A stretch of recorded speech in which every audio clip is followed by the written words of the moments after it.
Okay, guys. So we're almost done with this chapter. Okay, uh, basically that's like Sultanate period, and Mohammad bin Tughlaq के बारे में जो ये case study दी गई है, एक्चुअली इसके बिना जो है दिल्ली सल्तनत की पढ़ाई जो है वो अधूरी रह जाएगी। In the sense that he was a visionary in many ways. वो जो है काफी कह सकते हो कि दूरदर्शी शासक था अपने तरीके से। ये अलग बात है कि उसके बहुत सारे जो प्रयास या एक्सपेरिमेंट्स थे वो पूरी तरह सक्सेसफुल नहीं रहे। तो we are going to like look at some of the experiments by of like Mohammad bin Tughlaq. Mohammad bin Tughlaq के द्वारा किए गए कुछ एक्सपेरिमेंट्स के बारे में हम लोग देखेंगे, and after that we will wrap up this chapter all together. Okay, now Mohammad bin Tughlaq was the most learned sultan of the Delhi सल्तनत।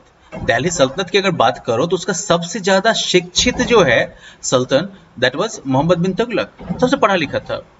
I mean, he was a lover of art, a scholar of philosophy, mathematics, astronomy, physical sciences, a brilliant calligraphist, and a fairly good poet.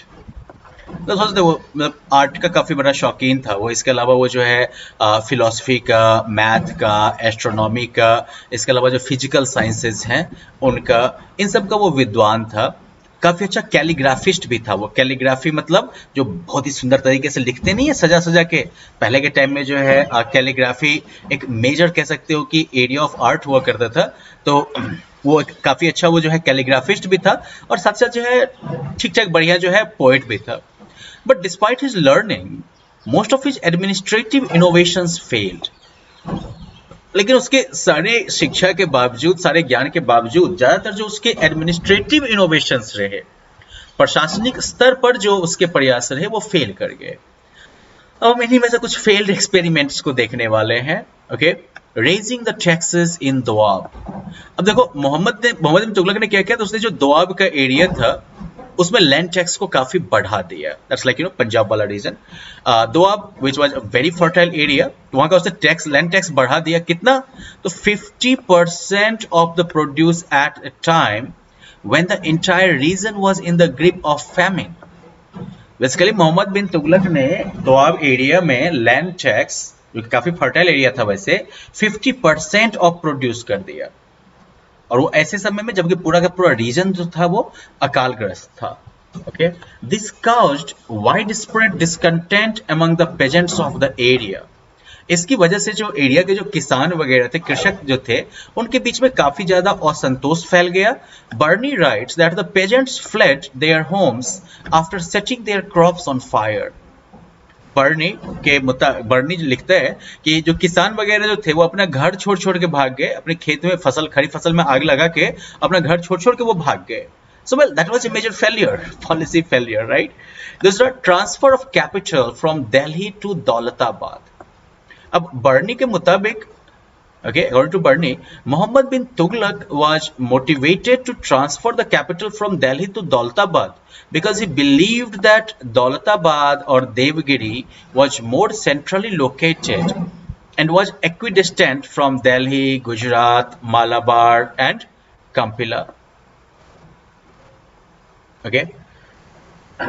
वो जो है दिल्ली से दौलताबाद जो उसने capital अपना shift किया, तो उसके पीछे ये मोटिवेशन थी, ये व्यू था उसका कि दौलताबाद या देवगिरी जो था ये ज्यादा सेंट्रली लोकेटेड था इंडिया में, और ये जो है दिल्ली, गुजरात, मालाबार और काम्पिला, मतलब बेसिकली आपका तुम्हारा नॉर्थ, वेस्ट, ठीक है, साउथ और ईस्ट, इन सब से जो है बराबर दूरी पर था, तो ज्यादा सेंट्रली लोकेटेड था उसके एम्पायर में। तो इसलिए उसे लगा कि भाई दौलताबाद जो है वो बेहतर कैपिटल होगा, वहां सब बराबर होगा। However, he was forced to return to Delhi. लेकिन जल्दी ही उसको दिल्ली लौटने के लिए मजबूर होना पड़ा, because he realized that just as it was difficult to control South India from Delhi, जैसे ये डिफिकल्ट था कि आप दिल्ली में बैठ के साउथ इंडिया को कंट्रोल कर लीजिएगा, it was equally difficult to control Delhi while sitting in Daulatabad. उतना ये बराबर ही डिफिकल्ट था दिल्ली को कंट्रोल करना दौलताबाद में बैठ के। So he asked people to move back to Delhi. तो पहले सबको दिल्ली से दौलताबाद ले गया पकड़ के, और फिर उसके बाद जो है सबको दिल्ली आने के लिए बोला। ओके, सोच लो भाई, अब आजकल का जमाना तो है नहीं कि ट्रेन और बस वगैरह में पैदल जाना है, तांगा गाड़ी वगैरह से जाना है, बहुत परेशानी हुई लोगों को। This caused great resentment among the people, इसकी वजह से लोगों के बीच में काफी जो है असंतोष की भावना फैली। एक और मेजर देख लो। Now introduction to of the token currency। Token currency क्या है? देखो पहले जो है गोल्ड वोल्ड सबका यूज होता था करेंसी के फॉर्म में, तो ठीक है उसका अपना भी एक वैल्यू होता था। टोकन करेंसी क्या हो गया कि मतलब कि जैसे अभी आप लोग रुपया ही यूज करते हैं ना, पेपर का नोट यूज करते हैं, तो 1000 वाले नोट को अगर तुम मार्केट में फाड़ के बेचने जाओ, 2 रुपया भी कोई देगा आपको? नहीं देगा वो। क्यों? क्योंकि नोट फटा हुआ है जी, नहीं लेंगे साहब। तो मतलब क्या हुआ, उस कागज की कोई वैल्यू है क्या? नहीं है। उस पर वैल्यू है उस सिग्नेचर की, राइट? आरबीआई का इशू किया हुआ वो रुपया है, ये उसकी असली वैल्यू है। वही उसको 2000 बोले तो 2000 है, और 200 बोले तो 200 है, और नहीं अगर डिमोनेटाइजेशन वाला कुछ केस हो गया तो 0 है। एनीवेज, तो मोहम्मद बिन तुगलक ने जो है taking Q from contemporary Chinese and Iranian rulers, Muhammad Tughlaq introduced a token currency of bronze coins to be used in place of silver coins called tanka। तो मतलब बेसिकली उस समय के चाइनीज और ईरानियन रूलर्स वगैरह से जो है हिंट लेते हुए या उनकी नकल करते हुए मोहम्मद तुगलक ने भी जो है टोकन करेंसी ब्रॉन्ज का बना हुआ जो है कांसे का बना हुआ सिक्का इंट्रोड्यूस किया, जो कि चांदी वाले सिक्के टांका जो थे उनके बदले में यूज होता। ठीक है, this experiment was however a major failure. ये एक्सपेरिमेंट लेकिन जो है बड़ा फेलियर हो गया। Soon the silver coins disappeared from the market, जल्दी ही सिल्वर कॉइन तो मार्केट से गायब हो गए बिल्कुल। And forged coins made by people at their homes came into circulation, और नकली वाला जो सिक्का था जो लोग अपने घर में बनाते थे वो पूरा मार्केट में भर गया। ठीक है, तो आजकल के टाइम में ही केवल नकली रुपया नहीं बनता है, मोहम्मद बिन तुगलक के टाइम में ही शुरू हो गई कहानी। Now, too many forged coins created havoc in the market, and the situation went out of control. अब इतना सारा अगर नकली रुपया नकली सिक्का आ जाएगा तो मार्केट में तो भाई हलचल मचनी है कि नहीं? क्योंकि सबके पास पैसा आ रहा है, सामान तो उतना होगा नहीं, दाम बढ़ जाएगा। मोस्ट इंपोर्टेंटली अब कोई भी दुकानदार जो बेचारा पैसा लेते हुए भी डरेगा कि यार असली कौन सा है नकली कौन सा है। एनीवेज, सिचुएशन जो बिल्कुल आउट ऑफ कंट्रोल हो गया। Eventually he had to withdraw the currency and compensate the sufferers. Ultimately Mohammad bin Tughlaq को वो करेंसी विड्रॉ करना पड़ा मार्केट से, जो है वो ब्रॉन्ज वाला करेंसी वापस लेना पड़ा, एंड मोस्ट इंपोर्टेंटली जिसका नुकसान हुआ उसको कंपनसेशन देना पड़ा। मतलब लोगों ने पहले नकली सिक्का फोर्ज करके लूट लिया होगा, और बाद में जो है और सिक्का फोर्ज करके बादशाह से भी जो है अपना कंपनसेशन वसूल कर लिया। एक और था experiment, expedition into Khorasan and Qarachil. ठीक है, तो मोहम्मद बिन तुगलक जो है उसने जो है एक्सपेडिशंस लॉन्च किए थे खुरासान और क्वेराचिल एरियाज में। Now he was unable to establish his control over these territories। वो लेकिन इन क्षेत्रों के ऊपर जो है अपना कंट्रोल नहीं स्थापित कर पाया। This, along with the failure of earlier schemes, affected the prestige of the Sultan and led to widespread discontent। Okay? अब ये जो पॉलिसी फेलियर्स रहे, खुरासान और क्वेराचिल का जो एक्सपेडिशन का फेलियर रहा, उसके साथ साथ जो पहले के स्कीम्स जैसे कि टोकन करेंसी या कैपिटल शिफ्टिंग या इंक्रीजिंग टैक्सेस, ये सब जो चीज थे, इन सब की वजह से सुल्तान की इज्जत काफी घटी, काफी प्रभावित हुई, और इसकी वजह से काफी ज्यादा जो है लोगों के बीच में असंतोष फैल गया। Okay, now Mohammad bin Tughlaq died in 1351 while fighting a rebellion in Sindh। Mohammad bin Tughlaq जो है वो 1351 में मर गया सिंध में हुए विद्रोह को दबाने के क्रम में। Okay, so well that was your Mohammad bin Tughlaq, well last of the sultans basically you can से।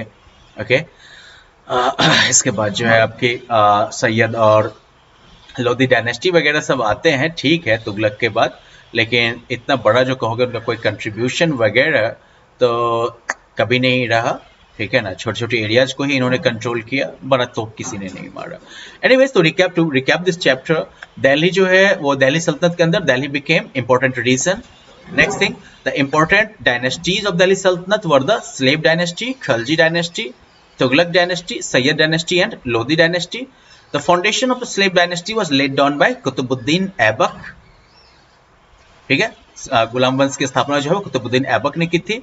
Alauddin Khilji, the most important ruler of the Khilji dynasty, introduced the market control and administrative measures in order to maintain a large standing army. Alauddin Khilji जो कि Khilji dynasty का सबसे important ruler था, उसने जो है market control और साथ साथ जो है प्रशासनिक भी कुछ व्यवस्थाएं की, ताकि एक बड़ी सी जो है स्टैंडिंग आर्मी मेंटेन की जाए, मतलब परमानेंट आर्मी मेंटेन की जाए। Among the Tughlaqs, Muhammad bin Tughlaq introduced 3 projects. Tughlaq के बीच में मोहम्मद बिन तुगलक ने जो है 3 प्रोजेक्ट इंट्रोड्यूस किए थे. Shift of capital from Delhi to Daulatabad, introduction of token currency, raising of land tax in Doab region to 50%, जिसके बारे में हम लोगों ने अभी अभी केस स्टडी में बात की है, right. All of which failed and weekend his position, सारे के सारे फेल हो गए, उसकी पोजीशन जो है वो कमजोर हो गई. After the Tughlaq dynasty, the disintegration of the Delhi Sultanate set in, though the Sayyids and Lodhis continued to rule till 1526. Tughlaq dynasty के बाद जो है दिल्ली सल्तनत का डिसइंटीग्रेशन शुरू हो गया, यद्यपि सैयद और लोधी वगैरह जो थे वो 1526 तक शासन करते रहे. So well, that was it for this lesson. Now you can look at the question answers and try answering them. Hope it will be fun for you guys, right? And well, now in the next lesson we will move to geography, where we will start learning with our environment. Okay, well then, bye bye, take care.